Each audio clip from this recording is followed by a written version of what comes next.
yang cukup mungkin agak tight ya sekarang ini ya, agak sibuk ya Ustazah ya. Ya, dan mudah-mudahan memang kami pengen sekali mendengar langsung gitu. Misalkan selama ini kan kita suka dengar dari YouTube gitu berita tentang Palestina,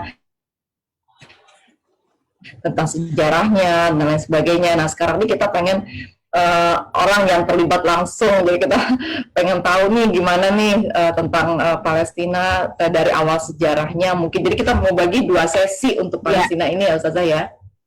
Nah ini Ibu sampai jam berapa ya ininya, sampai jam 3 ya? Bisa? Jam 3 waktu bisa, Indonesia? Cuman minggu depan itu saya kalau bisa jangan 1:30 Indonesia, dimundurin dikit bisa. Jam 2 kan? Jam 2 ya? Ya, tapi kan sekarang 1:30. Jam 2 Indonesia. Nah, paling cepat jam 2. Jam 2 ya? Jam 2 Indonesia, mulai minggu depan jam 2 Indonesia ya? Karena libur 1:30. Oh iya, hari ini libur. Oh iya, hari ini libur. Tapi saya tetap bisa harus. Itu kantor di Mampang bukan ya? Kantor di Mampang bukan ya? Kantor di Mampang ya? Kantor imigrasi. Oh, oke. Baik. Baik, ini sebenarnya ininya tuh orang-orang masuknya sebenarnya memang jam 3 waktu Hong Kong kalau nggak pakai tilawah nih gitu loh. Tapi nggak apa, kita langsung aja mulai, mungkin nanti menyusul tambahan nanti yang atau juga kita ngerekam lewat Facebooknya Dompet Duafa. Jadi kita kalau ada yang belum join atau mungkin kita akan continue. Dan ini juga biasanya itu teman-teman PMI juga yang nggak bisa, yang mereka itu libur atau mungkin lagi malam, nanti mereka suka dengar dari Facebooknya Dompet Duafa gitu. Baik Ibu, silakan waktu dan tempat kami persilakan. Ya, Bismillahirrahmanirrahim. Ya, Assalamualaikum warahmatullahi wabarakatuh.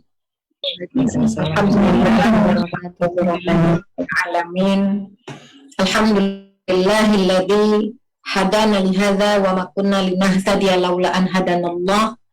Alhamdulillah wa subhanalladzi asra bi 'abdihi lailan minal masjidil haram ila al masjidil aqsa alladzi barakna haulahu linuriyahu min ayatina innahu huwas samiul basir. Allahumma shalli ala sayyidina Muhammadin wa ala alihi wa sahbihi ajma'in. Amma ba'd.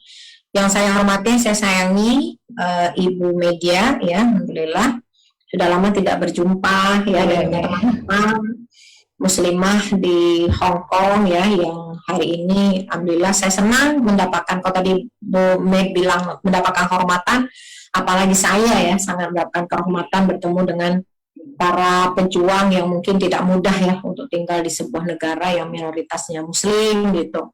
Tapi alhamdulillah semuanya kita yakin bahwa ini adalah diperjalankan oleh Allah Subhanahu wa taala. Jadi saya tidak akan berpanjang-panjang kalam, kita terus saja. Saya hari ini akan menyampaikan tentang Zionisme dan krisis Palestina ya. Jadi insya Allah nanti kita akan membahas pekan depan itu, kita akan membahas lebih kepada update ya yang terjadi di masa kini.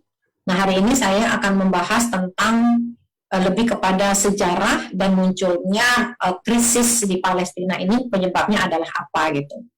Jadi saya beri Zionisme, krisis di Palestina. Jadi mungkin kita tidak banyak yang menyadari atau mengetahui ya namanya Palestina ini, bahwa dia berada di antara benua Eropa ya, benua Asia dan benua Afrika. Itu adalah Palestina, dan kita lihat peta ini adalah peta Palestina secara utuh sebelum berdirinya negara Israel tahun 48. Ini peta Palestina pada masa di bawah penjajahan Inggris tahun 20 sampai 23 setelah usainya Perang Dunia Pertama. Ya, jadi Perang Dunia Pertama Khilafah Utsmaniyah yang waktu itu di bawahnya ada Masjidil Aqsa, kota Baitul Maqdis atau kota Al-Quds, kalah perang ya. Dan kemudian Palestina berada di bawah pemerintahan Inggris. Ya, inilah peta yang utuh. Palestina dibanding Indonesia tentu sangat kecil, sangat jauh ya. Jaraknya 8.445 km. Dia jauh dan kita juga dijauhkan oleh sejarah. Kita dijauhkan juga oleh pendahulu-pendahulu kita. Artinya, kalau tidak ada agresi, mungkin tidak banyak di antara kita yang ya, mungkin yang khusus mengakses berita-berita tentang Palestina, khusus mengakses, ingin mengetahui apa yang terjadi dengan saudara-saudara kita di sana, gitu. Kita dijauhkan oleh sejarah. Maka pada hari ini saya berharap kita bisa sedikit lebih dekat dengan Palestina. Kenapa? Karena Palestina ada sebuah kota yang namanya kota Al-Quds, ya. Kota Al-Quds, ini Al-Quds, ada nama Baldah Kodimah. Baldah Kodimah adalah yang disebut dengan kota Al-Quds, ya. Kota Al-Quds lama. Di sini ada, di sebelah timurnya ada Masjid Al-Aqsa. Masjid Al-Aqsa, ya. Nah, kita lihat bahwa Masjid Al-Aqsa ini satu-satunya masjid yang disebut namanya di dalam Al-Quran. Bahkan satu-satunya masjid yang disebut bersamaan dengan masjid yang lain, yaitu Masjidil Haram. Jadi tidak ada satu ayat lain di dalam Al-Quran yang menggandengkan Masjidil Haram dengan masjidil lain kecuali di ayat ini. Ya, ayatnya Bismillahirrahmanirrahim. Subhanalladzi asra bi'abdihi lailan minal masjidil haram ilal masjidil aqsa alladzi barakna haulahu linuriyahu min ayatina innahu huwas samiul basir. Jadi para ulama Palestina mengatakan ayat ini dibuka dengan subhanalladzi, ini menunjukkan maha suci Allah, ini menunjukkan sebuah kekuasaan Allah, ya, yang waktu itu memperjalankan. Jadi saya pernah bertanya, kenapa di sini disebut asra bi abdihi, bukan asra bi rasulihi, bukan asra bi nabi, karena pada waktu itu Rasulullah sudah menjadi nabi. Maka dijawab adalah ini menunjukkan bahwa memang perjalanan Rasulullah itu adalah kuasa Allah yang memperjalankan Nabi sebagai hambanya. Tidak termasuk di dalam strategic plan Rasulullah SAW sebagai seorang Nabi. Jadi benar-benar diperjalankan dan kemudian dari Masjidil Haram ke Masjidil Aqsa, di Masjidil Aqsa kemudian dimi'rajkan ke Sidratul Muntaha, mendapatkan perintah sholat 5 waktu. Lalu Rasulullah SAW diperintahkan untuk kembali ke Masjidil Aqsa dan menjadi imam bagi 124.000 nabi dan lebih dari 300 rasul. Jadi disebutkan di dalam tafsir bahwa ayat ini menunjukkan, peristiwa Isra Mi'raj ini menunjukkan berpindahnya amanah terhadap Baitul Maqdis dari Nabi Isa alaihissalam kepada Nabi Muhammad sallallahu alaihi wasallam. Yang pertama. Yang kedua, para ulama mengatakan andai di dalam Al-Quran hanya ada satu ayat ini saja tentang Baitul Maqdis atau tentang Palestina, sudah cukup menjadi dalil bagi kita.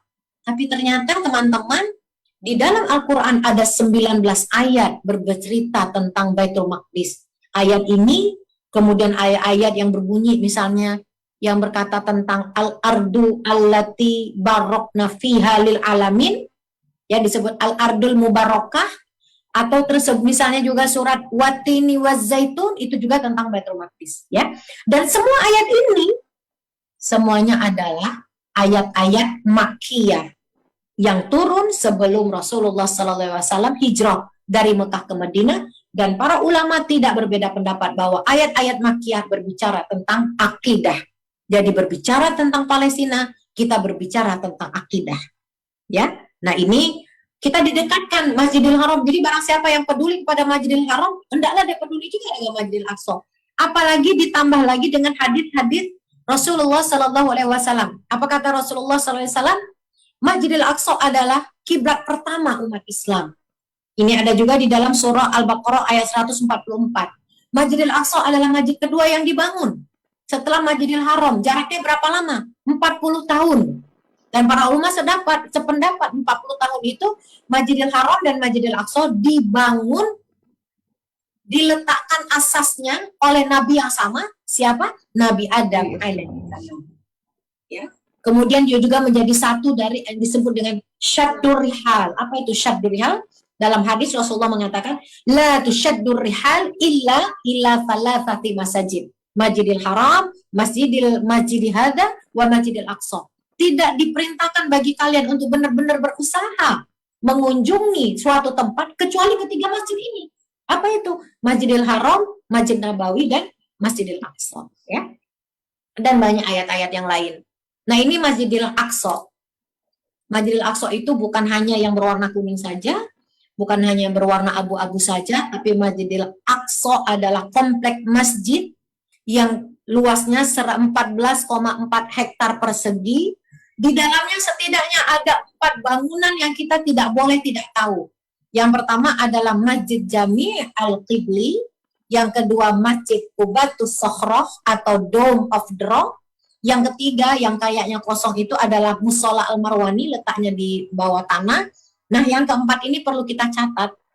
Yang keempat ini adalah di mana Rasulullah SAW ketika memasuki Masjid Al-Aqsa dalam peristiwa Isra menambatkan buruknya di sana. Maka disebut dengan haid buruk.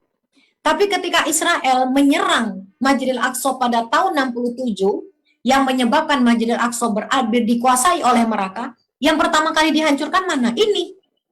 Haid buruk, wilayahnya dihancurkan, di situ ada perkampungan orang-orang Maroko yang tinggal di sana dan diberikan tanah oleh Salahuddin Al-Ayyubi karena mereka membantu membebaskan Baitul Maqdis. Ini yang pertama dihancurkan oleh Israel, oleh Zionis.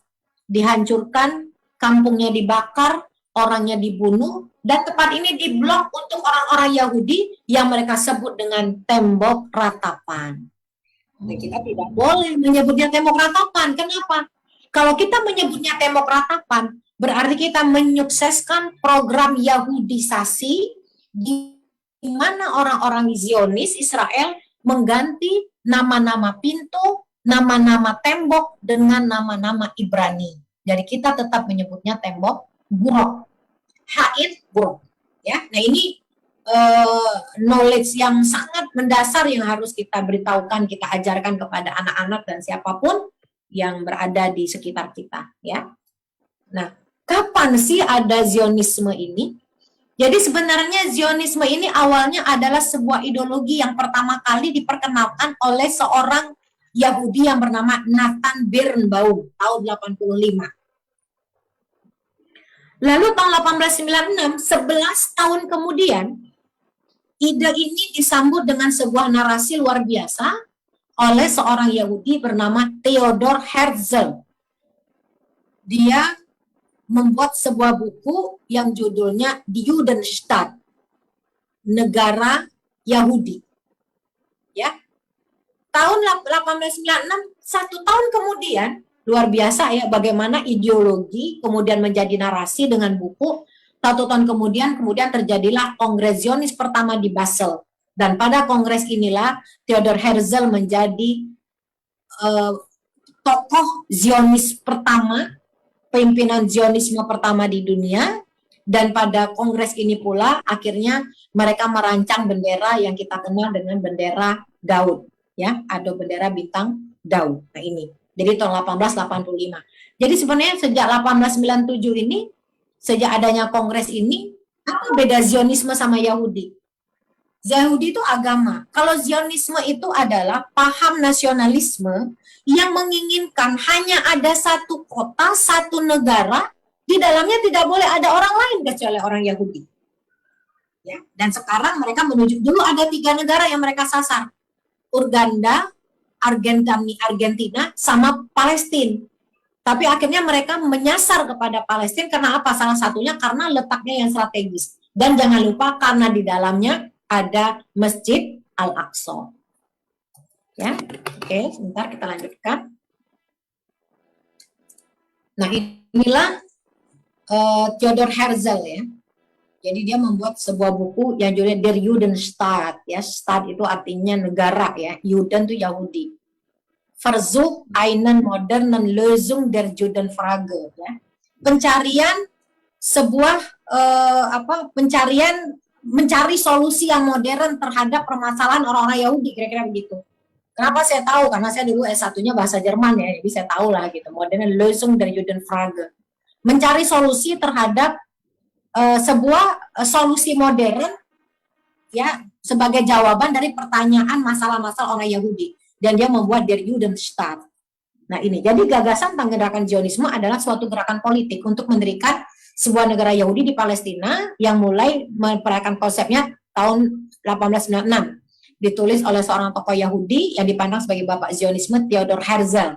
Ia salah seorang tokoh besar Yahudi, bapak pendiri Zionisme modern, ya. tentang eksistensi bangsa Yahudi. Yang menyatakan tentang eksistensi itu apa? Kami adalah suatu bangsa, satu bangsa. Jadi memang bangsa Yahudi yang kemudian mencita-citakan sebuah negara yang khusus mereka saja, eksklusif mereka saja. Makanya jangan heran di negara-negara yang banyak Yahudi, Yahudi itu memang terkenal eksklusif ya. Mereka memiliki ghetto gitu, tempat-tempat khusus Yahudi, dan mereka jarang sekali bergaul dengan orang luar. Gitu. Tapi kalau kita bicara tentang Zionisme, tidak semua Zionis itu Yahudi. Dan tidak semua Yahudi itu Zionis. Jadi jangan sampai juga kita membenarkan pendapat mitos yang dibuat oleh orang Yahudi itu apa? Orang yang membela Palestina adalah antisemit. Orang yang membela Palestina adalah anti-Yahudi. Kita jangan terjebak. Kenapa? Ternyata banyak Yahudi-Yahudi di luar Palestina yang tidak setuju dengan berdirinya negara dengan Zionisme. Tapi Zionis pun tidak mesti Yahudi. Amerika Serikat, bahkan Paus yang dari Vatikan, kalau mereka terpilih, atau presiden-presiden Amerika sebelum mereka terpilih, mereka pasti datang ke Al-Quds, ke Yerusalem, dan mereka melakukan peribadatan Yahudi di tembok buruk tadi. Ya, jadi kita jangan sampai membuat kita masalah Palestina ini membuat kita menjadi membenci Yahudi, karena ternyata ada juga Yahudi yang tidak setuju dengan Zionisme, kecuali tentu Yahudi yang kemudian beremigrasi jumlahnya banyak ke Palestina, mereka tentu adalah Yahudi-Yahudi pendukung Zionisme. Nah, klaim Yahudi, mereka mengatakan bahwa di dalam kitab perjanjian lama itu, ya, menurut mereka Allah menjanjikan kepada Abram tanah, ya. Dan untuk ini kemudian Yahudi merasa sebagai satu-satunya keturunan Nabi Ibrahim. Inilah yang kemudian mereka gali. Dan di sini kita lihat ya, mereka itu nggak tahu ada di mana gitu. Dan mereka menetapkan ada 3 tempat. Argentina, kemudian Uganda, satu lagi Palestina. Dan akhirnya mereka menyasar kepada Palestina. Dan ini kita lihat ya bahwa ini tidak, ternyata orang-orang Yahudi pun tidak sependapat ya dengan pendapat ini. Dan kita melihat kembali misalnya, kalau kita lihat secara sejarah, ya, penduduk asli bangsa Arab Kanaan itu 3000 tahun sebelum Masehi, 2 abad Al-Quds dikuasai oleh Mesir. Nabi Daud dan Nabi Sulaiman 73 tahun berada di Al-Quds, mengembangkan dakwah. Andai, perhatikan ya, andai mereka mengklaim Nabi Daud dan Nabi Sulaiman ini adalah nabi mereka beragama Yahudi, yang kita tahu itu tidak benar. Karena Allah sendiri mengatakan dalam Al-Quran, amtakuluna, ya, amtakuluna inna Ibrahim wa Ismail wa Ishaqo karena Yahudu au Nasoro, ya, tilka amaniyuhum. Apakah kalian mengatakan bahwa Ibrahim, Ismail, Ishak dan keturunan, kita tahu Daud, Sulaiman itu kan keturunannya Nabi Ishak. Apakah kamu mengatakan mereka adalah Yahudi atau Nasrani? Kata Allah, a'antum a'lamu amillah. Apakah kalian merasa lebih tahu daripada Allah?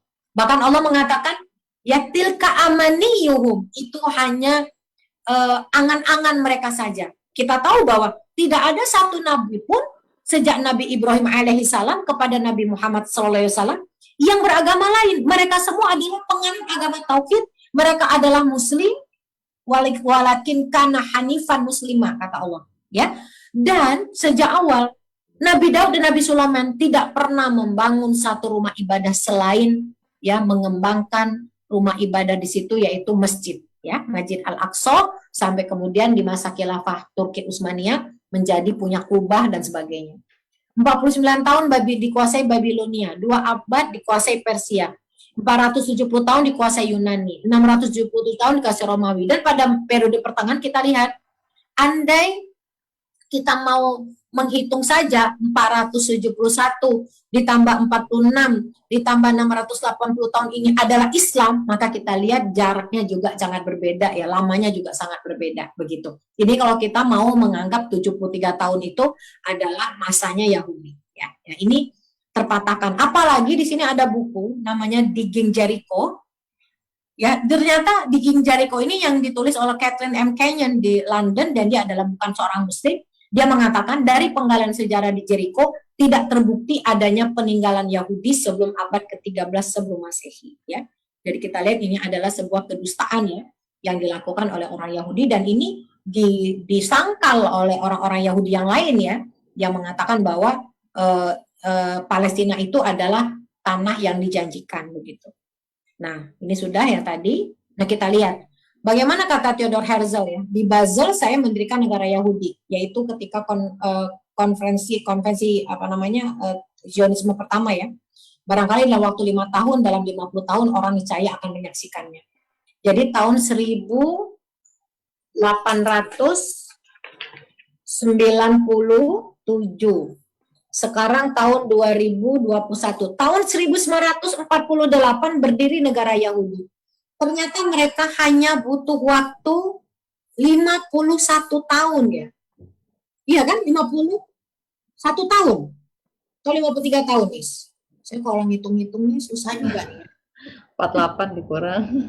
Iya, 48 kurang 97 ya. Jadi 40. Cuman 41 tahun.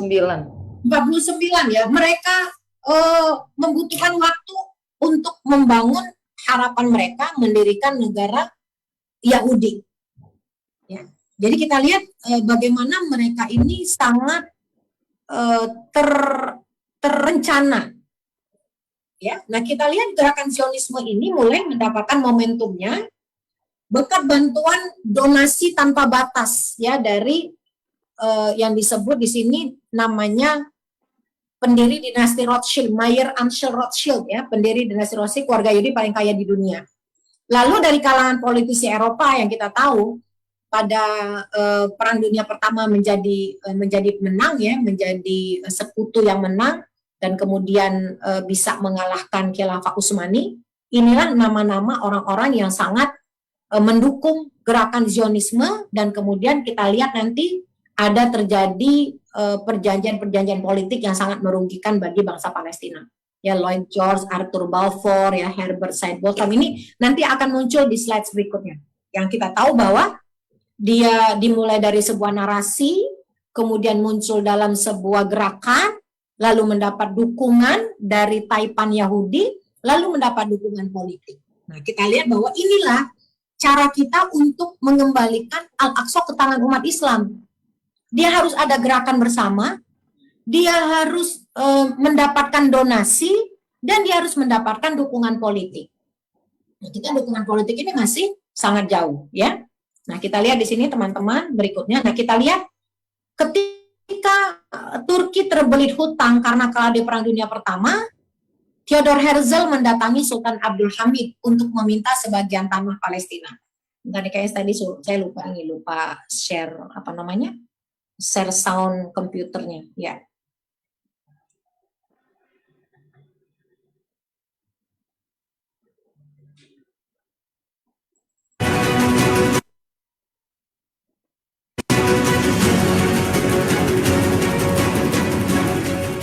Sizden tek isteğim Kudüs'ten bir avuç toprak satmanız.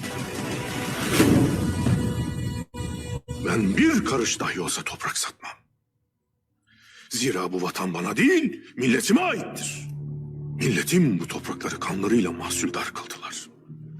O bizden uzaklaşıp ayrılmadan biz tekrar kanlarımızla örteriz. Benim Suriye ve Filistin alaylarımın askerleri Plevne'de birer birer şehit düşmüşlerdir. Bir tanesi bile geri dönmemek üzere hepsi muharebe meydanını kanlarıyla sulamışlardır. Devlet-i Aliye bana ait değildir, milletimindir. Ben onun bir parçasını bile veremem. Ben canlı bir beden üzerinde ameliyat yapılmasına müsaade etmem. Kudüs'te bir Siyonist devlet kurulmasına izin vermem. Biz bir devlet kurmak istemiyoruz. Osmanlı tebaası olarak huzur içinde, barış içinde yaşamak istiyoruz. Paşa.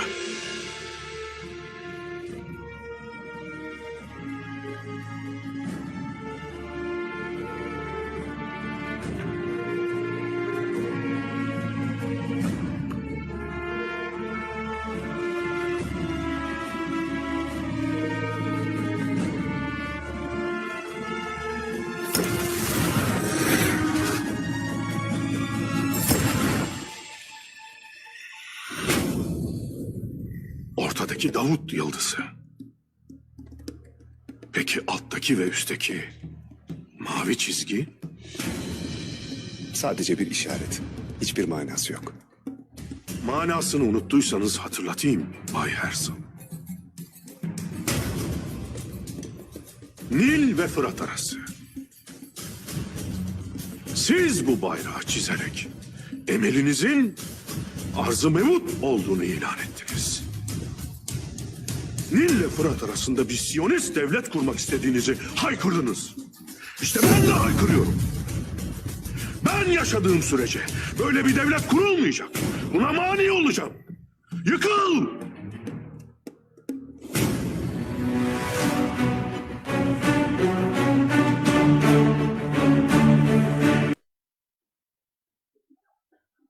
Ya, jadi kita lihat ya, ternyata saya akan buka file satu lagi yang menunjukkan bagaimana sebelum ke dukungan asing ini ya.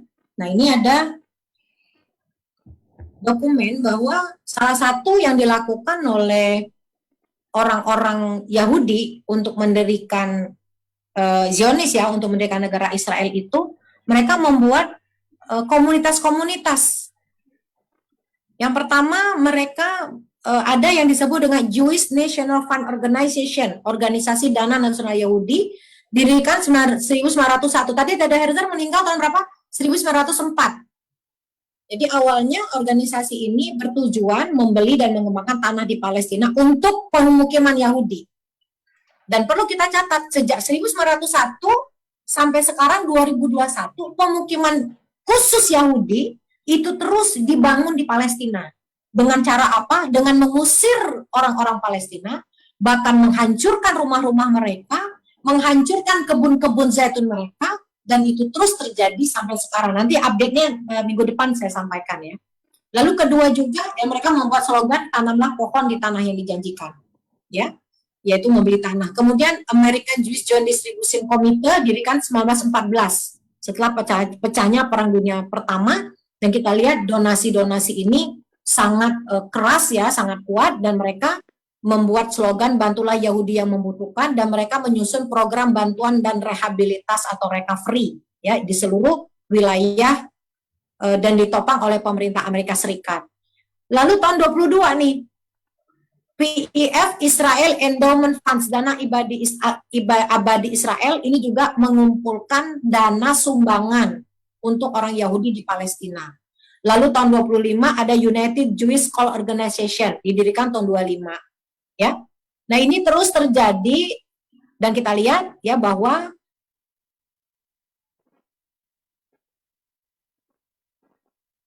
mereka yang pemerintah tersebut, kita lihat ada sebuah surat kabar Christian Science Monitor Amerika mengungkapkan bahwa Israel membebani Amerika Serikat dengan biaya sebesar 1,6 triliun dolar Amerika sejak tahun 1973 Masehi. Ya. Nah, ini yang saya sampaikan kepada teman-teman bahwa ternyata secara donasi mereka sangat menguatkan komunitas mereka untuk galang dana, gitu ya. Ternyata juga mereka mendapatkan dukungan politik.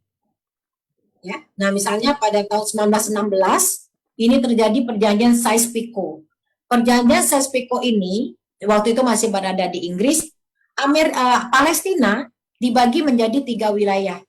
Wilayah A, wilayah B, ya. Dan kemudian ada perkembangannya, ada wilayah C. Ini mulai dibagi-bagi. Palestina udah mulai dibagi-bagi.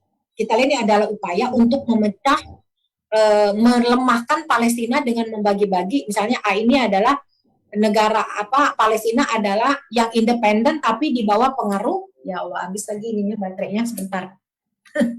Saya harus ngomong ke belakang sebentar ya. Yuk.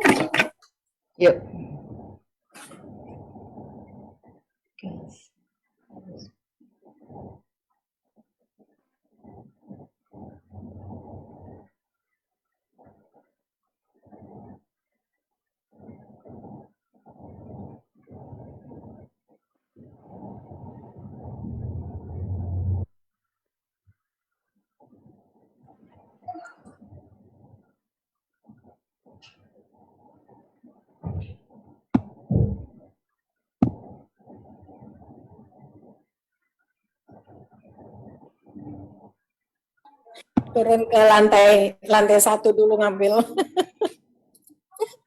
Maaf.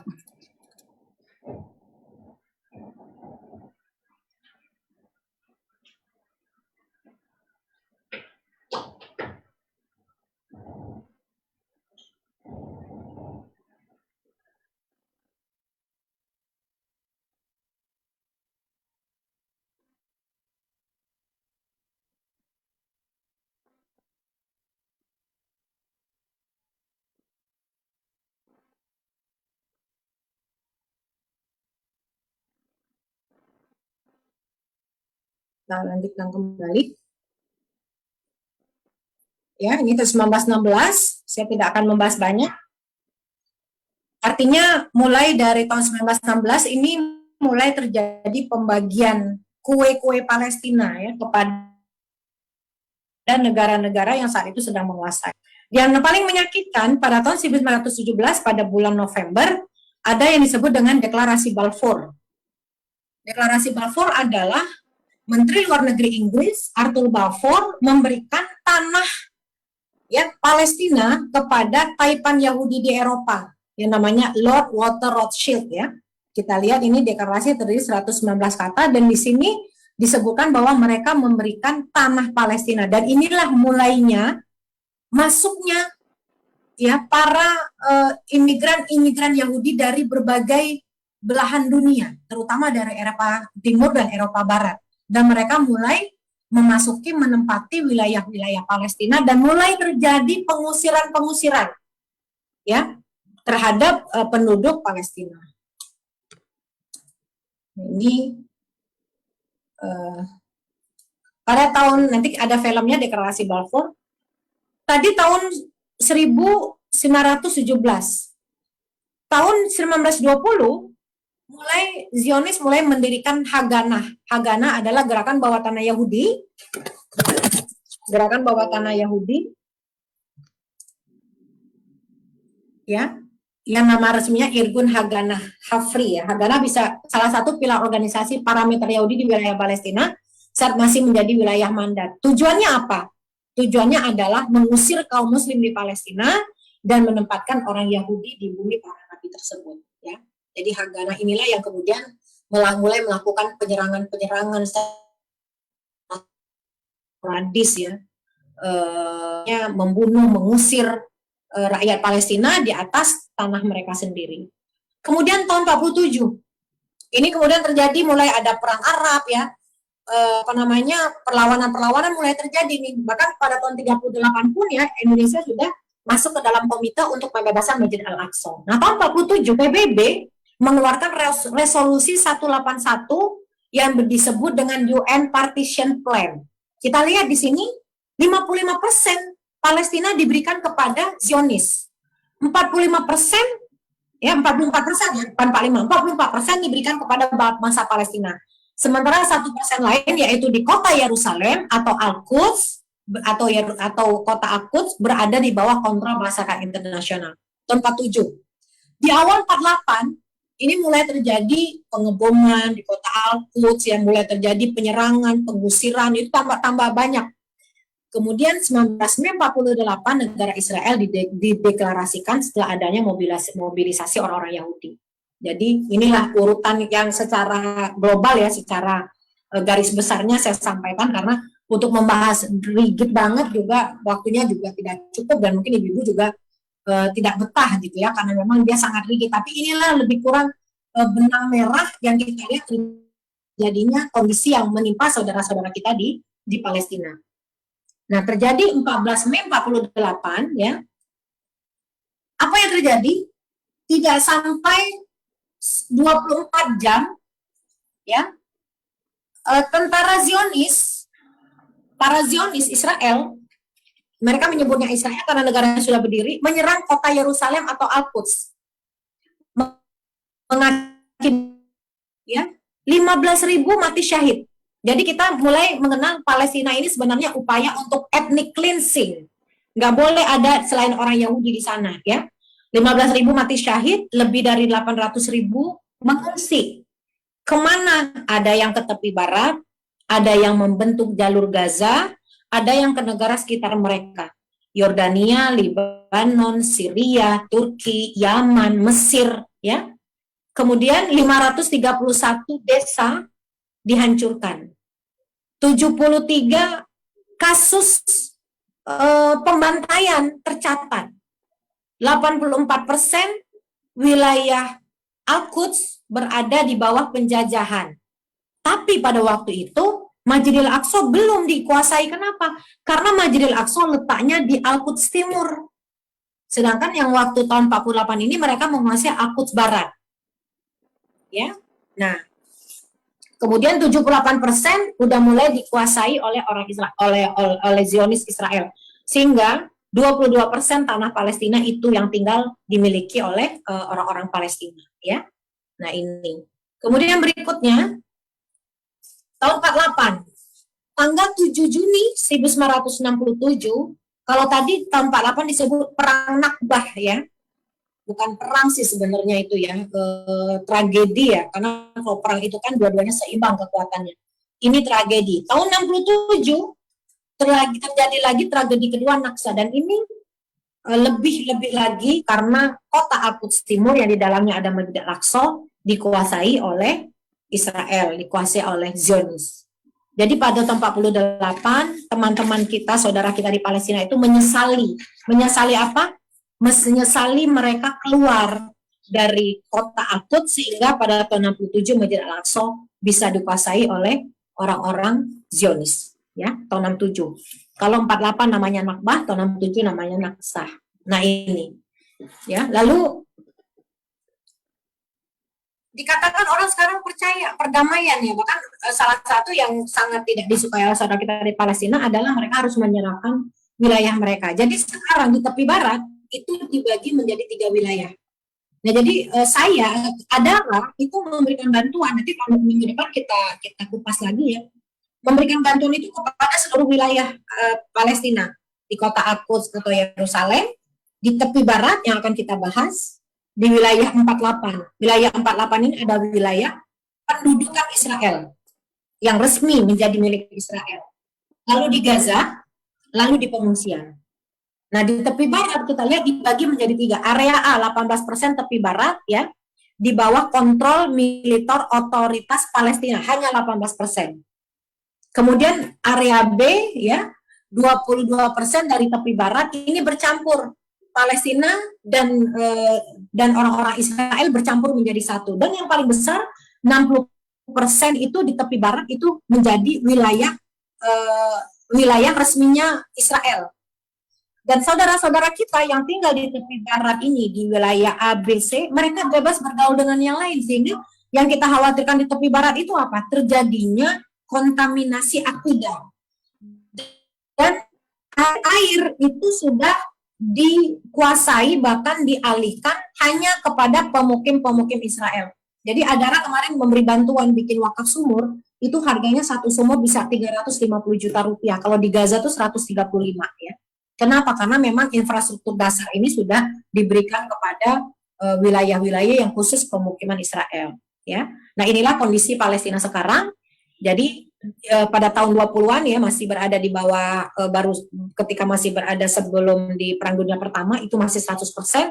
Kemudian dengan adanya pembagian wilayah dari PBB hanya tinggal 44%. Pada tahun 67 hanya tinggal 22%. Dan kemarin ketika Donald Trump menjadi presiden, dia mencanangkan yang disebut dengan Deal of Century. Ini cita-cita mereka adalah hanya memberikan 15% saja wilayah Palestina untuk saudara-saudara kita di Palestina.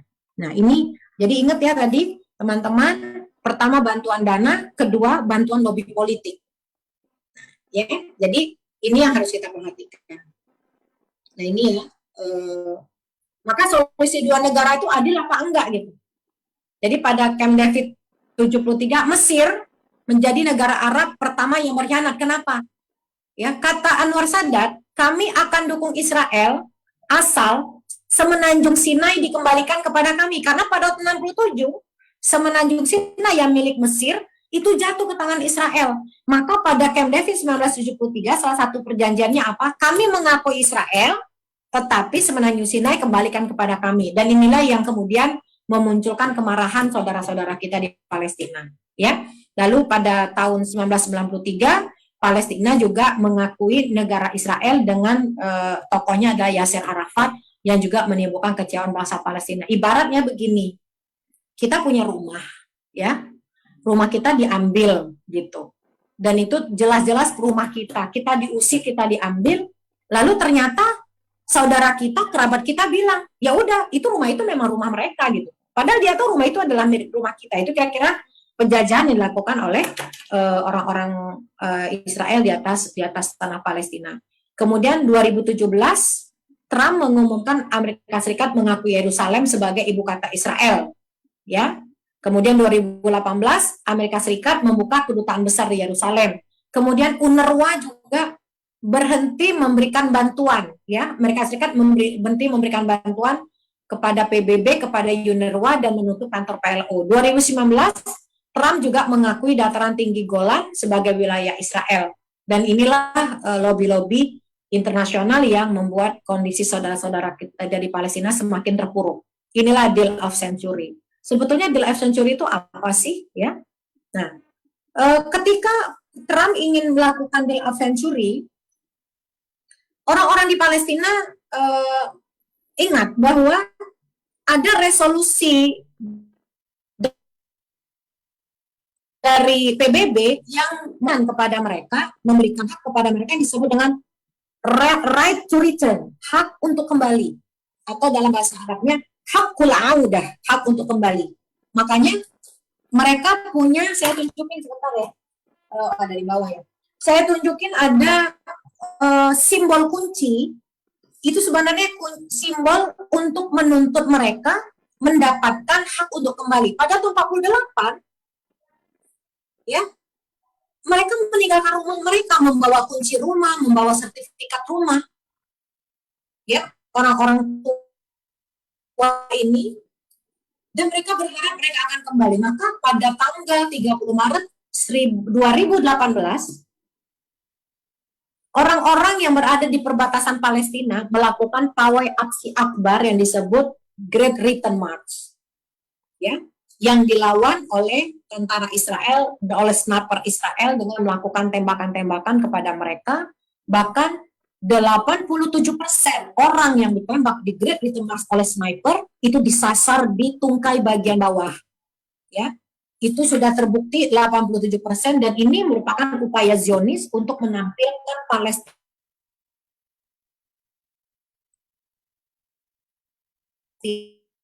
atau kursi dari orang-orang cacat, ya, untuk menghancurkan harga diri dan semangat juang mereka.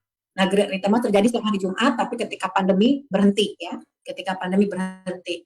Nah, deal of century itu apa sih sebenarnya? Kenapa kita menolak deal of century? Deal of century ini, ya, ada 6 pokok. Yang pertama adalah Al-Quds menjadi ibu kota Israel, yang di dalamnya ada Al-Aqsa. Sedangkan ibu kota Palestina dipisah-pisah, di cover Aqab dan wilayah Su'afa dan Abu Dis di tepi barat. Yang kedua, mereka membuat peta baru untuk Palestina, terpisah-pisah. Ada tepi barat, ada Gaza, tapi mereka hanya bisa berhubungan dengan terowongan atau jembatan. Sementara bagian daratnya itu tetap dikuasai oleh Israel. Yang ketiga, menghapus hak kembali bagi pengungsi Palestina yang telah dijamin oleh PBB. Yang keempat, wilayah Palestina menjadi zona demilitarisasi. Artinya apa? Warga Palestina itu tidak boleh memiliki militer, tidak boleh mempunyai senjata. Bayangkan, ya, dan mereka sebenarnya menyasar kepada Gaza ini, karena yang paling kuat permusuhannya dan perlawanannya adalah Gaza. Ya, nanti kita bahas juga di waktu datang kenapa Gaza, ya, mengapa Gaza, mengapa kemudian Israel jadi meninggalkan Gaza, begitu. Nanti kita bahas minggu depan, insya Allah. Kemudian lembaga Yordan dan wilayah lain, lembah Yordan itu wilayah yang sangat subur, menjadi kekuasaan Israel untuk memperkuat ekonomi mereka.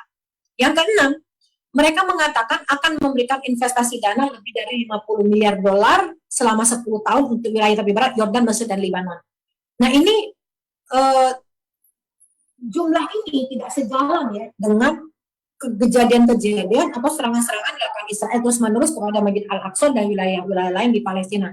Dan ini sebenarnya menipu dunia, ya, dengan mengatakan Israel itu bukan menjajah, tapi dia melakukan perbaikan ekonomi, ya, memberikan welfare, kesejahteraan kepada warga-warga Palestina. Maka ini kita menolak, ya, menolak deal of century. Jadi ini 7 alasan kita menolak deal of century. Pertama, semakin melegitimasi penjajahan Israel. Kedua, negara Palestina baru adalah negara semu karena dibentuk dari beberapa wilayah yang terpisah. Kemudian melucuti persenjataan militer Palestina berarti menghapus unsur penting sebuah negara yang berdaulat, tidak bisa membela anak-anak dan perempuan. Yang keempat, deal of century menetapkan Al-Quds sebagai ibu kota Israel dengan tetap menjamin umat Islam mendatangi Masjid Al-Aqsa. Itu hanya janji manis. Yang buktinya kita lihat sendiri, Masjid Al-Aqsa sejak tahun 67 sampai sekarang tetap mengalami penistaan-penistaan. Ya. Kemudian janji investasi ini tidak sebanding dengan penderitaan bangsa Palestina. Realisasi PBB menghapus hak kembali ini tentu merupakan penindasan terhadap hak asasi manusia.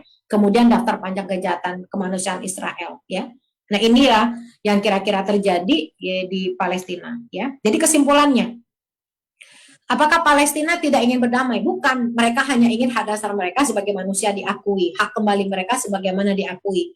Bagaimana juga kita lihat perjanjian Oslo ya, memperketat kendali penjajahan ya, dan melabeli gerakan perlawanan sebagai teroris. Jadi siapa yang berani melawan Israel disebut teroris. Gitu. Yang kedua, Israel berubah sikap dengan mau berunding atau mundur ketika menghadapi perlawanan.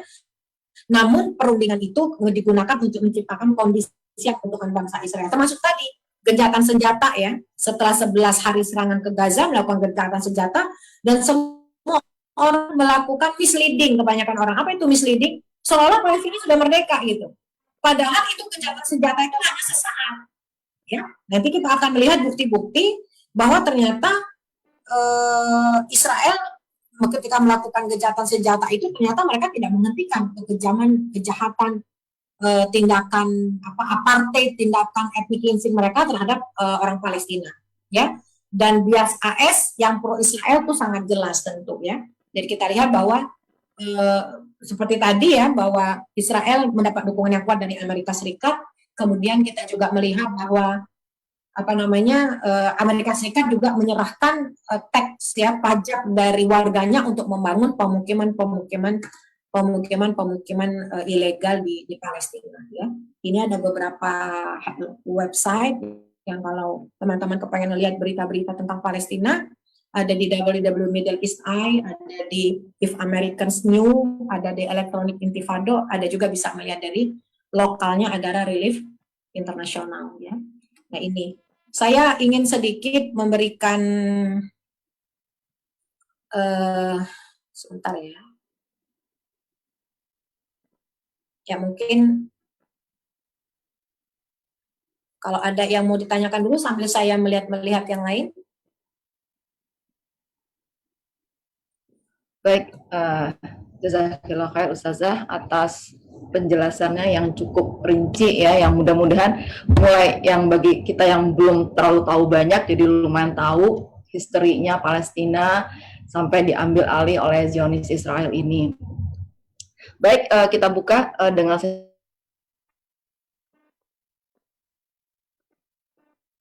tanya jawab, silakan. Ya, assalamualaikum Bu Ustazah. Waalaikumsalam. Silakan Din. Iya. Yang ingin saya sebenarnya bukan bertanya ya. Pada garis besarnya sih nangkep semua yang udah dijelasin sama Bu Ustazah. Tapi yang saya mau kritisi sebenarnya gini, memang ini kan memang ada grand idea, ada rencana besar dunia gitu ya, memang untuk bikin misleading kita, untuk bikin informasi itu memang dibulak-balik lah gitu ya. Termasuk apakah itu juga masuk ke orang-orang Keputus Ibu. Saya atau Ibu yang keputus ini? Dini yang kayaknya keputus. Ya. Apakah masuk ke gitu tadi? Oke. Baik, kalau mungkin ini lagi ini ada yang bertanya pengganti Dini? Sinta boleh? Silakan Sinta. Assalamualaikum warahmatullahi wabarakatuh, Ibu. Waalaikumsalam. Waalaikumsalam. Jadi itu kan histori dari Palestinanya Hamas cukup detail ya, Bu. Ini Bu sebenarnya pengen nanya, kan kalau kita kan ngeliatin dari luar aja, dari berita, terus masyarakat lihat ya dari Instagram dan lain-lain. Ya, masyarakat Indonesia tuh mulai melek lagi gitu ya, gitu. Tapi lagi-lagi kayaknya ada kelompok-kelompok yang memang nggak senang gitu. Apakah itu juga bagian dari yang dilihat oleh Adara gitu? Tadi Ibu yang keputus ya, Bu? Mohon Iya, maaf benar, nih, benar. ada yang nggak nangkep nih saya hubungannya. Mohon maaf, bisa diulangi nggak? Apa Din, summary-nya aja Din? Coba dibikin agak ringkas pertanyaannya. Ya. Tadi ada yang nggak ketangkep nih. Saya nggak tahu Ibu Met sempat nangkep. Iya, nggak? saya juga nggak nangkep karena keputusan agak lama. Iya. Halo, oke, Sinta maju dulu deh Sin, sebelum nanti saya chatting ke Dini dulu. Sinta terusin aja Din, Sin. Ya baik Bu. Ya, tadi kan udah dari sejarahnya Bu ya. Semoga kita dimudahkan bisa datang ke sana Bu. Cuman yang saya pengen tanya gini Bu, sebenarnya kan kita lihatnya dari berita aja nih, itu dari Instagram dan pasti banyak sisi dari Palestina yang belum kita tahu. Nah sebenarnya kondisi saudara-saudara kita di sana itu seperti apa Bu? Maksudnya kehidupan masyarakatnya, apakah semuanya masyarakat Palestina itu misalnya kekurangan atau kelaparan, atau memang sebenarnya ada daerah-daerah tertentu yang benar-benar sangat kekurangan. Jadi pengen tahu sih Bu sebenarnya kondisinya di sana itu seperti apa gitu. Makasih Bu. Baik, yang jelas Palestina itu kan negeri terjajah. Sejak tahun berapa tadi? Tahun 48 ya. 48. Sejak 48. Ada wilayah-wilayah yang masih menjadi otoritas Palestina. Misalnya di tepi barat itu di wilayah A, yang jumlahnya tadi hanya sekitar 16%. Tapi ada wilayah lain, saya kayaknya harus buka PPT-nya deh biar kebayang. Wilayah B dan C tadi ya? Bukan, ini saya mau sebetulnya ini bocoran buat minggu depan, tapi nggak apa-apa, minggu depan bisa kita kembangkan lagi ya. Jadi saya ingin menunjukkan bahwa, sabar ya. Iya. Saya akan coba share screen lagi. Oke.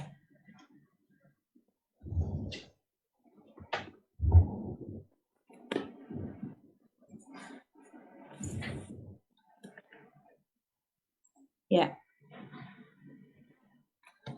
Nah, ini Palestina yang telah terjajah, yang jumlah wilayah yang dimiliki oleh bangsa Palestina itu hanya tinggal 22%. Ya, ini wilayah yang sebelah sini kelihatan nggak kurus? Ya, kelihatan. Berjalan, ibu-ibu. Ini Kelihatan, wilayah Bu. A. Wilayah A. Wilayah A ini dia otoritas Palestina, tapi partainya berbeda, Fatah namanya. 16% di sini. Ada wilayah B, ada wilayah C. Wilayah C ini khusus untuk wilayahnya Israel. Dan ini ada Yerusalem. Yerusalem ini kota Al-Quds. Ini adalah cuma 16% yang dikuasai oleh Palestina. Semuanya sudah dikuasai oleh Israel. Kecuali Al-Quds, sebenarnya ini otoritas internasional di bawah PBB. Nah, ini adalah Gaza. Gaza ini satu-satunya wilayah Palestina yang masih 100% milik bangsa Palestina, tapi partainya beda. Di sini namanya Hamas. Tadinya Israel masih bertahan di sini. Tapi sejak terjadi intifada pada tahun 1897, warga Palestina mulai melakukan perlawanan yang luar biasa. Ya, maka kita kenal dengan intifada itu gerakan pakai batu, tank dilempar pakai batu, dilawan pakai pisau rumah gitu ya. Akhirnya terjadi pemilihan umum tahun 2006, Hamas menang. Hamas menang dan di sini Hamas itu jumlahnya cuma 5% ya, sedikit sekali sebenarnya. Pendukungnya cuma 20%. Jadi Hamas plus pendukung cuma 25%. 75% itu warga biasa gitu. Tetapi perlawanan rakyat ini membuat Israel menjadi putus asa dan mereka mengatakan, ngapain sih kita ngurusin Gaza? Gaza itu kecil. Lebih baik kita fokus kepada kota Al-Quds karena rencana mereka sejak awal menjadikan kota Al-Quds atau Yerusalem sebagai ibu kota negara Israel Raya. Itu tahun 2006. Israel keluar dari Gaza. Tetapi apa hukumannya? Gaza diblokade. Seluruh wilayah Gaza diblokade, tidak punya akses keluar, termasuk untuk kesehatan dan sebagainya. Sehingga mereka membuat terowongan ini sebelum musim jadi presiden, mereka bikin terowongan dari Gaza sampai ke Mesir untuk menyelundupkan bahan makanan, obat-obatan, bahkan mobil, bahkan helikopter, ibu-ibu, bisa lewat terowongan itu.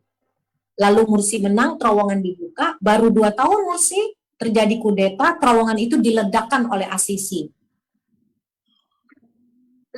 Lalu apa yang Itu yang presiden sekarang ya Bu ya? Asisi, iya, presiden Mesir presiden sekarang. ya. Oh, Ya. makanya Ya. kenapa ini ini di penjara tuh karena itu ya, berarti ya, karena dia mendukung Palestina ya. Dan karena mendukung Palestina, betul ya. Nah, blokade ini, ya, bayangkan ya, di lockdown dan sebagainya, tidak memiliki akses untuk keluar, tapi hebatnya orang-orang Gaza ini, mereka melakukan berbagai yang namanya human resources, ya, kemudian sumber daya manusia, sumber daya alam mereka gunakan ya. Nah, kita lihat apa yang harus mereka bayar dari kemerdekaan itu, ya. Itu mereka sejak tahun 2008 sampai sekarang sudah 5 kali agresi, termasuk agresi yang kemarin ini. Jadi mereka harus, they have to pay their freedom. Mereka harus membayar kemerdekaan mereka dengan dijadikan sebagai target agresi Israel, dan Israel ini ingin menciptakan Gaza sebagai wilayah yang uneducated, yang tidak berpendidikan, poor, miskin. Dan ini untuk membenarkan pernyataan Israel bahwa Gaza itu tidak berpendidikan, Gaza itu miskin, sehingga wajar mereka menjadi teroris. Kita lihat nih akibatnya, 365 km wilayah Gaza, tidak lebih besar dari Surabaya, jumlahnya 2,2, ini adalah kota yang paling padat penduduknya di seluruh dunia. 64% penduduknya adalah pengungsi, 45,1% tingkat pengangguran, 53% tingkat kemiskinan, 70% tingkat ketidakamanan pangan parah, 97% polusi air. Jadi air dan listrik itu dikendalikan dari Tel Aviv. Jadi salah satu yang mereka lakukan itu juga meracuni air-air milik Gaza. Jadi banyak anak-anak yang kena sakit ginjal, wanita-wanita yang kanker, mereka dirawat di rumah sakit ada, tapi nggak ada listrik. Maka salah satu cara kita bantu apa? Kita mengirimkan generator untuk menghidupkan listrik di rumah sakit. Jadi memang mereka itu dimiskinkan oleh Israel, oleh Zionis, dan dihujani dengan agresi-agresi ya. Dan kita lihat agresi terakhir, ya, ini kalau teman-teman kepengen tahu ya, ini kompilasi dari serangan Gaza yang kemarin selama 11 hari. Sebentar. Saya lupa. Udah ada suaranya belum tadi? Udah. Oke.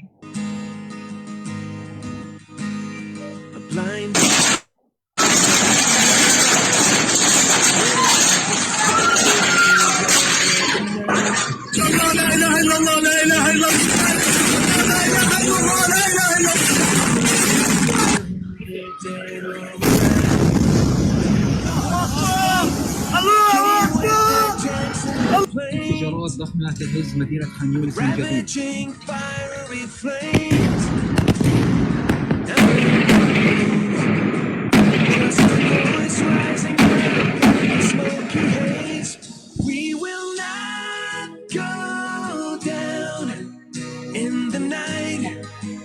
Kita lihat, nah ini ya, ini belum diupdate tapi ini sebelum update terakhir nanti saya akan update lagi angkanya. Ini laporan tentang hasil dari akibat dampak dari agresi yang berjalan selama 11 hari di Gaza.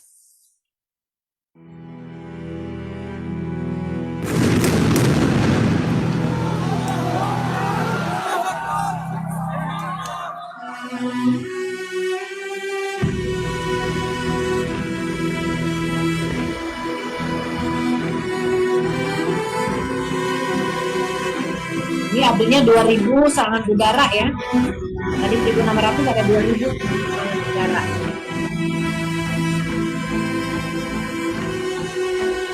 Penghancuran rumah susun.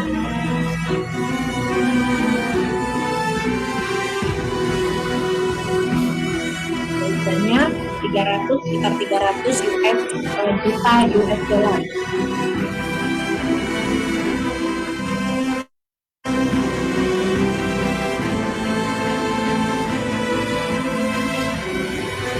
Update terakhir disebut 20.000 orang ya harus mengungsi.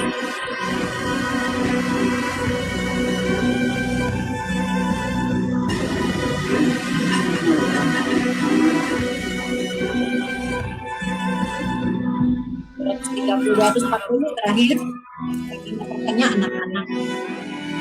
Jadi mereka sasar itu adalah bentuk itu dan ini berlawanan dengan Konvensi Jenewa. Nah ini dari update terakhir itu 66 anak yang mati syahid, 11 diantara sedang mengalami trauma healing. Ya. Nah ini program-program bantuan kita. Saya ingin menunjukkan kepada ibu-ibu semua bahwa kalau tadi kita lihat Gaza dan kondisi seperti itu, ini juga akibat penjajahan Israel. Saudara-saudara kita ada yang mengungsi ke Yordania. Inilah kondisi yang kami datangi 3 tahun yang lalu ya di Yordania, mengirimkan bantuan. Kondisi perumahan mereka, ini di Libanon, ada 10 camp di Libanon, saya cuma datang ke Burs Al-Barnajil di Libanon, di sini ada 16.000 pengungsi Palestina, dan mereka tidak mendapatkan akses ekonomi, pendidikan, kesehatan, ada lebih dari 80 pekerjaan yang tidak boleh dilakukan oleh pengungsi Palestina. Dan mereka, walaupun mereka menikah dengan orang Lebanon, mereka tidak mendapatkan kewarganegaraan Libanon. Ini tiang-tiang listrik, kabel-kabel listrik ini tidak diurusi oleh pemerintah ya. Jadi mereka mengurus sendiri, bikin sendiri gitu. Ini mengakibatkan setiap tahun itu minimal ada 5 orang yang wafat ya di sini. Bagaimana cara mereka sekolah? Mereka nggak boleh sekolah di sekolah pemerintah, mereka nggak boleh kerja. Jadi mitra ada, kita membangun education center nih buat anak-anak di sini. Ada yang mengajarkan Quran, mengajarkan bahasa Inggris, mengajarkan IT, life skill dan sebagainya. Ya. Kemudian ini di Gaza. Nah ini tadi kan teman ibu, tadi siapa ibu yang nanya tadi? Bagaimana kondisi di Gaza? Ya ini kehidupan mereka di Gaza. Karena di Gaza itu ada kota Gaza, tapi ada jalur Gaza. Nah semuanya ini di jalur Gaza ada 8 kamp pengungsian. Inilah kondisi mereka. Dan ini belum selesai mereka recovery, sudah diserang lagi. Di Jabalia kemarin diserang, juga di Nusairat Camp dan Khan Yunis di jalur Gaza. Inilah kondisi mereka. Ya dengan segala keterbatasan. Lalu di Suriah, saudara-saudara kita di Palestina juga mengungsi ke Suriah. Karena Suriah ini sangat dekat ya dengan Palestina, ya berbatasan dengan Suriah, dengan Turki juga. Kita pernah ngirim bantuan ke Turki Selatan, tapi tidak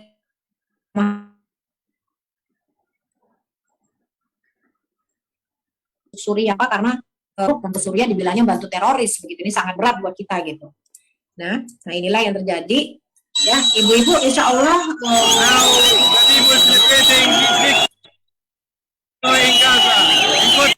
Ini yang kemarin kejahatan.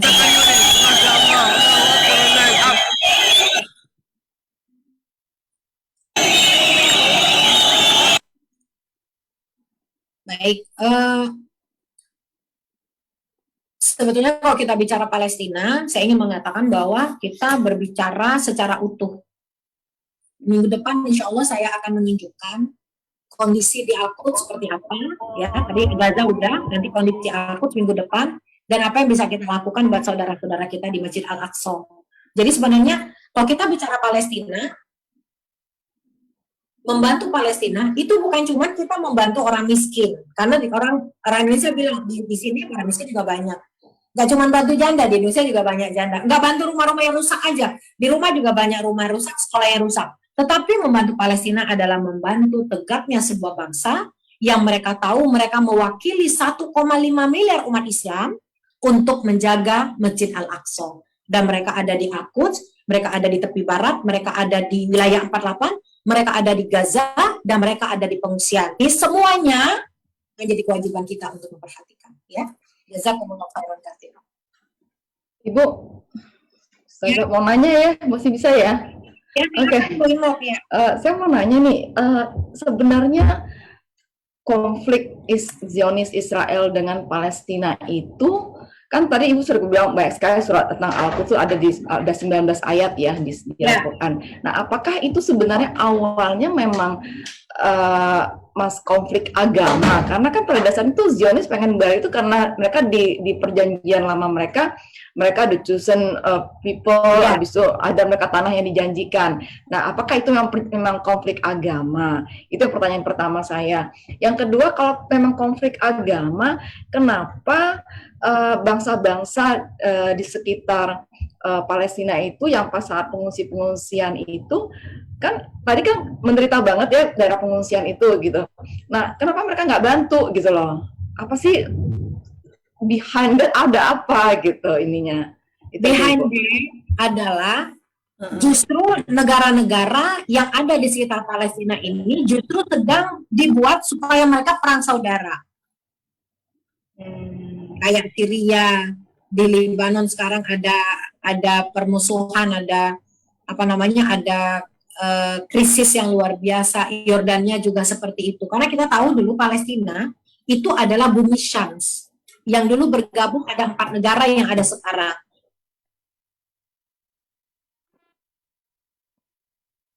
Yordania itu adalah menjaga bumi Syams. Jadi kalau kita ada teori namanya circle barokah teori keberkahan, lingkaran keberkahan. Jadi Palestina itu kan disebut di dalam Al-Quran itu kan alladzi barakna haulahu, kota Al-Quds. Lingkaran pertamanya adalah semua kota yang ada di Palestina. Tepi barat, wilayah 48 sampai ke Gaza begitu. Lingkaran keduanya apa Bu Imet? Lingkaran keduanya ada negara-negara yang termasuk negeri Syam plus Mesir. Kita lihat sekarang Mesir yang menguasai siapa? Syria siapa yang menguasai? Tauhid ya. Bahkan orang yang tidak mau mengaku dia Tuhan disembeli lehernya. Dan sekarang ada juga yang mengatakan ini pengaruh Syiah. Syiah kan ingin mendirikan negara bukan cuma di Iran, tapi juga kemudian mereka menyasar Mesir, Yordania, juga Lebanon. Di Lebanon itu 50% Syiah loh. Kemarin saya ke Lebanon, itu teman-teman bilang 50% itu Lebanon itu Syiah. Jadi Syiah itu hampir menang sebenarnya di Lebanon. Mereka ingin membuat seperti Iran sekarang. Lalu lingkaran berikutnya adalah lingkaran negara Arab bagian timur. Nah ini lingkaran negara-negara Arab terdekat itu semua sudah normalisasi sekarang. Menyetujui hubungan diplomatik dengan Israel. Jadi seperti awal ketika ini terjadi dukungan internasional untuk mendirikan negara Israel, sekarang juga ada dukungan internasional, bahkan konflik agama yang memang membuat yang mudah juga disusupi oleh kepentingan politik begitu.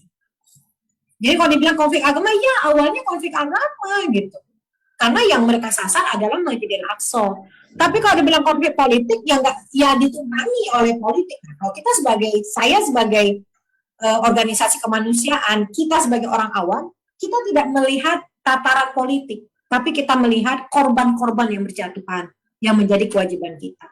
Tetapi kita tahu bahwa secara saudara-saudara kita yang ingin membebaskan Masjid Al-Aqsa ini, mereka sudah membuat komite-komite atau organisasi-organisasi atau komunitas-komunitas yang bekerja sendiri. Misalnya ada yang untuk advokasi, ada yang untuk edukasi, ada yang untuk donasi. Nah ini kita membantu dari kacamata korbannya begitu. Apa yang bisa kita lakukan? Kita membantu mengedukasi. Jangan sampai kita hanya termakan info-info viral, info-info yang sedang viral saja, atau kita mengutip sebagian-sebagian dari dari media sosial gitu. Begitu Bu Imet kira-kira. Oke, baik. Ya. Baik, baik, ada lagi pertanyaan Ibu? Kalau nggak saya nanya lagi nih. Aku mau tanya. Oh, Ya. silakan Riri. Iya, Assalamualaikum Ibu. Ya, waalaikumsalam. Iya, Ibu, saya mau tanya.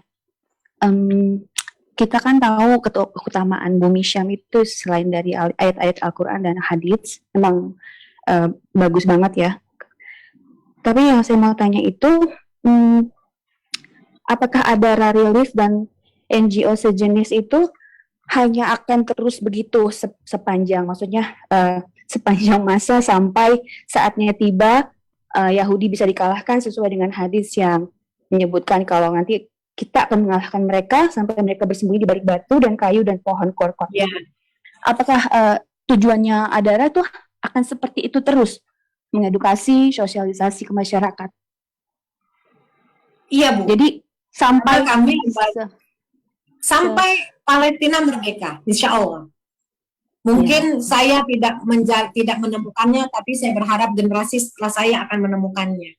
Karena ini menjadi sebuah kewajiban kita sebagai sebuah dalil ketika Allah bertanya, apa yang telah kamu lakukan untuk Baitul Maqdis, begitu. Sampai kapan? Insya Allah abad dan istiqomah. Sampai kemudian Allah mendatangkan, sampai janji Allah memerdekakan Palestina itu akan datang. Kami tidak akan melakukan hal yang lain berbau politik karena kami menganggap ini ada wilayah yang membuat kita menjadi terpecah belah. Kami bekerja di kemanusiaan yang bukan hanya orang-orang muslim saja. Bahkan kita lihat banyak ketika misalnya dalam misi Mafi Marmara, ada misi Sibo. Sebentar lagi akan ada misi internasional untuk recovery Gaza. Ya, insya Allah kita akan bergabung di sana. Itu banyak orang-orang muslim, bahkan ateis pun ada. Ya, gitu. alhamdulillah. Jadi kita tidak berbicara dalam tataran politik. Nah, tetapi untuk politik, kita mungkin bisa berdoa dan mendesak, berharap agar pemerintah tetap berada pada status sekarang. Apa itu? Tidak akan membuka hubungan diplomatik dengan Israel. Menarik nih, Baik, Bu. sorry. Dari. Uni kalau mau nyambung aja, tapi ntar ini nanya lagi boleh ya? Oke, tadi kan Ustaz bilang kan pemerintah Indonesia. Saya pengen tahu Bu, sampai sejauh mana pemerintah kita ikut terlibat? Karena kan saya agak rancu waktu itu saya pernah lihat Bu Retno ya kalau nggak salah ya, itu sama Bang Onim. Tuh, mereka sempat ada acara. Nah, berarti saya pikir tuh, Bang Onim sama Bu Retno, berarti pemerintah sama Bang Onim tuh, berarti mereka berkolaborasi gitu ya. Terus kemudian saya pernah juga ada postingan dari temen tuh tentang yang PBB, yang shame country gitu loh. Yang Indonesia tidak memilih, tidak menyatakan tuh, cleansing gitu segala macam. Nah, itu maksudnya saya pengen tahu sejauh mana sih pemerintah kita terlibat dalam membantu Palestina ini gitu. Sebetulnya secara de jure kita tidak pernah Indonesia tetap mendukung sebagaimana para pendiri bangsa kita tidak mendukung penjajahan Israel atas negeri Palestina. Satu poin. Yang kedua, bahkan di Indonesia pun ini kita tidak punya kedutaan Israel, tapi juga kita tidak punya punya kedutaan Palestina, tapi di dalam Kementerian Luar Negeri kita itu tidak ada duta untuk Palestina. Duta Indonesia Palestina itu nggak ada. Yang ada duta besar untuk multi etnik. Jadi tidak ada duta besar Indonesia untuk Palestina. Yang ketiga, ya, Indonesia itu mendukung, bahkan kata Kementerian Luar Negeri ini, waktu kami mengadakan Family Festival, 1 tahun itu Indonesia mengirim 11 miliar rupiah untuk Palestina. Katanya. Kita kan nggak bisa tahu ya benar apa enggak. Yang keempat, satu perbedaan tapi tidak menyetujui hubungan diplomatik, tetapi Indonesia setuju dengan two-state solution. Jangan dijajah, kalau mau bagi dua aja. Nah ini yang tidak sepakat dengan orang Palestina. Mereka tidak mau. Masa kami mau memberikan tanah air kami secara cuma-cuma gitu. Nah inilah yang kemudian menjadi ganjelan sebenarnya. Jadi kata orang kayak mau bantu kayak enggak gitu ya. Ini menurut saya bermain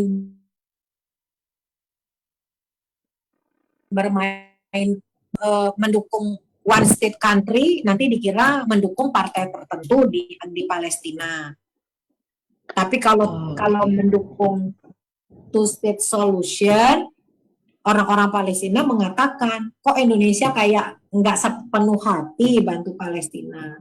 Tetapi at least sampai sekarang NGO Turki bisa masuk ke Palestina, menggalang dana melalui NGO Indonesia, itu hal yang sangat patut kita syukuri gitu. Moga-moga ini terus.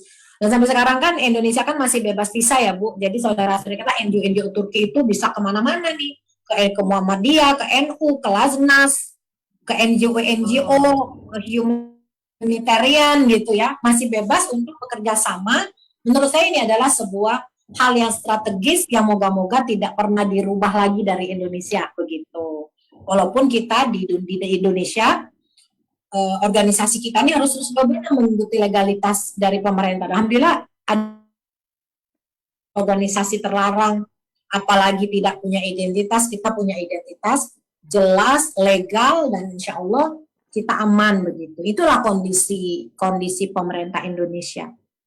Namanya politik juga ya Bu Imen, adalah nilai-nilai politik untuk branding dan sebagainya begitu. Iya. Allah. Silakan Ri. Pekan depan Silakan Ri. aja deh. Pekan depan. Kenapa topiknya soalnya buat pekan depan ya pertanyaannya ya ininya. Iya. Lebih ini. Oke. Boleh dong contekan biar dicari jawabannya dulu. kasih kisi-kisi. Kasih yang lain dulu deh nanya. Baik, silakan. Kalau ada pertanyaan lagi, silakan. Dini tadi gimana mau nanya, Din? Dini masih ada nggak? Oh, Dini masih ada. Ada yang ditanyain, Din? Oh, ya kedengar. Yang mana ada pertanyaan? Nah, Ibu, nggak ada pertanyaan, saya nanya deh. Kan sama kayak tadi bilang, Bumi Sam itu kan memang terkenal ya, memang apa, tanah orang-orangnya pilihan gitu ya, terus tanahnya juga berkah. Nah, saya tuh 2 hari atau sehari setelah selesai gencatan senjata itu si Bang Onim itu posting panen di mana-mana. Itu daerah mana ya Bu ya? Gaza itu. Lah, katanya Gaza sempit. Iya, tetap ada tanah-tanah. Jadi mereka memang roket Israel itu ke pemukiman, bukan ke tanah kosong. Panen itu adanya di perkebunan, itu nggak diganggu sama Israel. Yang mereka pengen itu menghancurkan orangnya, memusnahkan orangnya. Yang dihancurin itu apa? Rumah sakit, pemukiman, sekolah, rumah susun. Mereka nggak punya gedung siaran ya masalah ya. Kosong, iya. Bahkan kantor berita Al Jazeera itu juga hancur tuh di Gaza. Iya, saya dengar ya. Jadi, sorry Bu, jadi berarti sebenarnya kan tadi itu kan Gaza itu daerah yang paling padat penduduknya, tapi sebenarnya mereka punya tanah luas untuk bercocok tanam, karena saya lihat tuh benar-benar ada yang namanya buah pohon pohon olive itu sampai udah zaitun itu beribu tahun katanya ininya. Jadi berarti subhanallah itu ini banget. Jadi Allah tuh memenuhi keinginan mereka, kebutuhan mereka berarti ya. Iya. Ininya. Ibu tahu mereka orang Gaza itu mereka memilih tinggal di pemukiman padat. Di salah satu strategi mereka itu di rumah susun supaya mereka masih memiliki lahan-lahan pertanian sebagai sumber ekonomi. Dari mana lagi mereka sumber ekonomi kalau tidak dari situ? Dan di Gaza itu masih aman. Karena Israel tidak menyerang lahan pertanian, Israel menyerang pemukiman padat. Mereka membunuh orangnya ya. Di tepi barat di Al-Quds, tanah-tanah pertanian dimiliki oleh warga kita itu dihancurkan, diganti apa? Pemukiman ilegal, karena mereka terus membawa orang-orang Yahudi dikasih duit dan dijanjikan dapat rumah. Rumahnya dari mana? Ngerampas. Diambil, ngerampas. Iya, itulah bedanya. Termasuk yang di Sezarah kemarin ini tuh termasuk ya Bu ya? Sejaro, iya. Kenapa Sejaro? Sejaro itu yang paling strategis untuk masuk ke Masjid Al-Aqsa, untuk menguasai Masjid Al-Aqsa. Jadi Sejaro itu mau mereka kosongkan supaya mereka lebih leluasa untuk menguasai Masjid Al-Aqsa begitu. Ya, ada agriculture yang hancur itu ada. Tetapi ada tidak serusak seperti pemukiman. Karena yang mereka ingin hancurkan itu adalah menghancurkan orang-orangnya, anak, perempuan, keluarga, begitu. Baik, oke, makasih Bu. Silakan, ada pertanyaan lagi? Saya cuma pinjam 3 ya. Iya, yang menit lagi? Mau nengok itu. Aku Oke, silakan Tena. Anaknya Faras. Oh, Psikolog dia. Bu Fira, Assalamualaikum. Waalaikumsalam. Bu Fira, mau tanya ya, kalau setiap bantuan-bantuan yang masuk ke Palestina, itu kan pasti lewat Israel ya? Karena kita masuk ke Palestina aja itu kan pakai visanya. Bisa lewat Gaza, Ibu, kalau bantuan langsung. Gaza itu masuknya lewat Mesir. Indonesia untuk menerima bantuan dari kita, kemudian dari berbagai Mesir ya. Oh, nggak jadi bisa lewat lewat Rifah, Kalau lewat Rifah. Al-Quds itu, kalau mau ke Al-Quds betul lewat Yordania, tapi masuk visa Israel. Tapi kalau masuk Gaza lewat Mesir, itu lewat visa Palestina, karena Gaza itu adalah teritori 100% Palestina. Mereka juga paspornya paspor Palestina, begitu. Mengenai Landingnya di mana? Bu? penyaluran bantuan, kenapa? landingnya? Landingnya di mana kalau masuk ke Palestina lewat Landingnya Mesir? di Itu berarti Mesir, ke Ibu. Mesir dulu. Mesirnya di Mesir. Oh. Dari Mesir naik bus sekitar 5-6 jam sampai ke Rafah, di perbatasan Rafah. Disitulah misi-misi internasional suka tertahan, suka-sukanya Mesir, kadang 2 hari dibuka, kadang nunggu sampai seminggu baru boleh masuk Gaza. Oh, Gitu. terus kalau bantuan-bantuan seperti Kalau Fikri, kalau orang mau ke kota Al-Quds, mau ke Masjid Al-Aqsa lewat Yordania, tapi pakai visa Israel masuknya. oh kalau dari Sorry Ibu, lewat Jordania tapi pakai visa Israel. Jordania kan di mana? Israel, Al-Quds di mana? Gimana cara maksudnya? Oh enggak, Yordania Jordania itu dekat. berdekatan sama Al-Quds, Ibu. deket. Oh, gitu. Saya ke Nggak ingat Jordania nih waktu itu petanya. Gaza masuk, Bu. berbatasan dengan Gaza berbatasan peta dengan dulu. Mesir. Wilayah tepi barat dan wilayah Al-Quds berbatasan. Negara yang terdekat adalah Yordania. Iya, Jordan. Oh. Jadi masuknya lewat pakai ke embassy-nya Jordania, Ya. gitu ya Bu ya? Oh Iya, iya nih betul. benar. Iya. Aman ya? Heeh. Iya. Oh, iya. Jadi ada jalur khusus ya Bu ya untuk mereka menerima bantuan-bantuan kita seperti physically, misalnya kayak kasur-kasur, selimut-selimut atau Nah, hal-hal kalau lain. itu ibuku sayang, kita tidak mengirim dalam bentuk barang, nggak mungkin, impossible. Jadi kita ngirim lewat NGO. Minggu depan ya saya jelasin nih. Oke. Kalau sekarang nanti minggu depan kita nggak ketemuan lagi. Ntar. Iya. Agan juga Ibu mau pergi ngeliat cucu. Sabar ya. Jadi penasaran. saya, Udah berapa hari nggak ketemu iya, ini cucu, Bu? cuma saya Makasih ya Ibu. cuma sedikit mau apa namanya sebentar. Aduh, bisa. Jadi insya Allah minggu depan kita ketemu lagi ya. Dan insya Allah moga-moga masalah penyaluran, bagaimana Adara menyalurkan bantuan, apakah ke sana sendiri dan sebagainya, saksikan pada minggu depan Ya, di waktu yang depan. sama. Itu deh. Minggu depan Di waktu dan jangan hari yang jam 2 ya, sama. jam 2 ya. Iya, jam Minggu 2 depan jam waktu 2 ya. Indonesia Saya Barat. rapat Iya, dulu iya. soalnya, rapat dulu dari jam 10 sampai jam 2 saya gabung ibu-ibu. Oke, boleh. Ya. Baik Ibu, karena waktunya sudah juga selesai dan juga Ibu harus pergi, kita tutup pengajian kita. Jazakillah khair. Semoga sejarah Palestina ini, dan kita berharap juga mudah-mudahan Palestina bisa mempunyai wilayah sendiri dan menjadi suatu negara ya. Dan kami juga terima kasih sekali kepada Ibu. Mudah-mudahan ilmu yang Ibu sampaikan bermanfaat buat kami semua. Kita tutup pengajian kita dengan doa kafaratul majlis. Subhanaka Allahumma wa bihamdika asyhadu an la ilaha illa anta astaghfiruka wa atubu ilaik. Jazakillah khair Ibu, sampai ketemu.